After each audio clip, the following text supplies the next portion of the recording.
आणि यानंतर पुढची एक ब्रेकिंग बातमी जाणून घेऊयात। जळगावच्या मुक्ताईनगरमध्ये पुन्हा एकदा गोंधळ झाल्याची परिस्थिती बघायला मिळते। केंद्रीय राज्यमंत्री रक्षा खडसे आणि चंद्रकांत पाटील हे पुन्हा एकदा आमने सामने आलेले आहेत।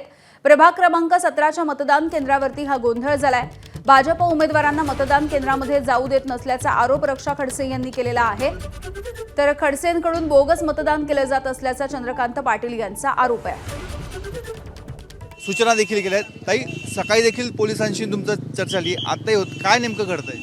ॲक्च्युली बऱ्याच बूथवर उमेदवारांना आतमध्ये जाऊ देत नाहीये आणि समोरच्यांकडनं अडवणूक होते। तिथं पोलीस काही करत नव्हते, म्हणून मी तिथं जाऊन त्यांना सूचना दिल्या, असं चालणार नाही, नियम सगळ्यांसाठी बरोबर आहे। जर त्यांच्या उमेदवारांना जाऊ देतं तर आमच्या उमेदवारांना जाऊ दिलं पाहिजे। आणि जर तिथे आतमध्ये जर लोक समोरच्यांचे हे सांगत असतील मतदान कोणाला करायचं तर हे चुकीचं आहे। तर नियम सगळ्यांसाठी सारखे, काही नियमाच्या बाहेर जाऊन काम करा आमचं असं म्हणणं नाही, पण नियमाचं उल्लंघन नको होतं कामा। पण असं घडतंय का अनधिकृतपणे मतदान केंद्रामध्ये कोणी जातंय? होतच आहे, म्हणून मला इथपर्यंत यावं लागलं, नाही तर मी कशाला आली असतील। आणि करताय बाकीचे पोलीस अधिकारी वगैरे सहकार्य करताय। नक्कीच त्या लोकांचा आता गोंधळ होतोय, ते प्रेशर वगैरे आणताय लोकांवर, म्हणून तो गोंधळ होतो। पण पोलीस प्रशासन आहे सोबत, आता आम्ही जिथे जिथे कळतं तिथे जाऊन सगळं क्लिअर करतोय। सकाळपासून मतदान प्रक्रिया कशी चालू आहे? कुठे कुठे काय काय अडचणी आहेत? नाही, प्रक्रिया व्यवस्थित सुरू आहे। कुठे अडचणी आहे आणि त्या ह्या इलेक्शनला येतात असते, आम्ही ग्राह्य धरतो, पण एवढंच आहे की प्रशासनाने पूर्ण लक्ष ठेवून नियमाने काम केलं पाहिजे। आता नाथाभाऊ म्हटलेत की गुंडगिरीच्या विरोधात आम्ही सर्वजण लढा देत आहोत। आपण संपूर्ण यंत्रणा हातात घेतलेली आहे, काय आपल्या भावना होत्या ज्यावेळेस प्रचाराला जात होता? नक्कीच बघा, मी इथली आता तिसऱ्यांदा खासदार आहे, इथे शिंदे गटाचे आमदार आहे।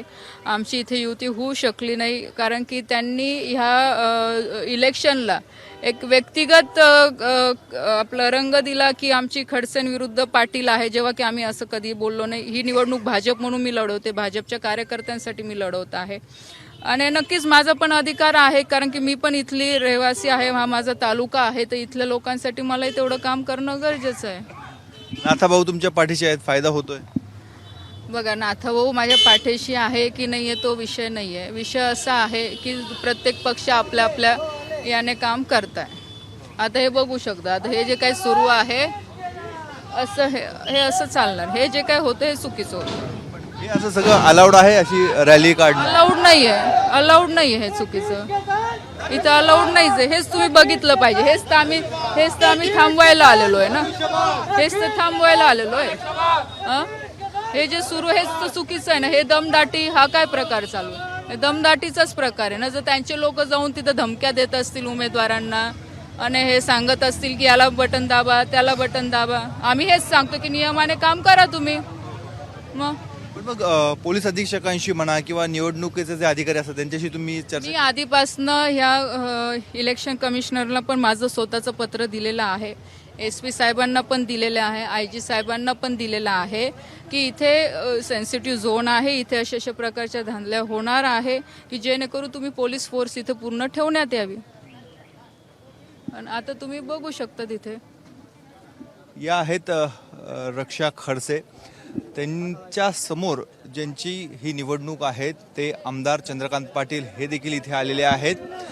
प्रभाग क्रमांक 17 मधलं हे एक मतदान केंद्र आहे आणि त्याच्या ठिकाणी आपण बघतोय एका बाजूला भाजपचे नेते कार्यकर्ते आहेत आणि दुसऱ्या बाजूला हे सर्व आता शिवसेनेचे आमदार चंद्रकांत पाटील आणि त्यांचे समर्थक एकवटलेले आहेत। भाजपच्या कार्यकर्त्यांचा आरोप होता की या ठिकाणी उमेदवारांना आतमध्ये जाऊ देतलं जात नाहीये, दमदाटी केली जात आहे, मतदारांना दमदाटी केली जात आहे, अशा स्वरूपाचे आरोप केले जात होते। आणि त्यानंतर आता आपण बघतोय चंद्रकांत पाटील हे देखील इथे आलेले आहेत आणि पोलिसांशी ते देखील संवाद ABP माझा, उघडा डोळे बघा नीट।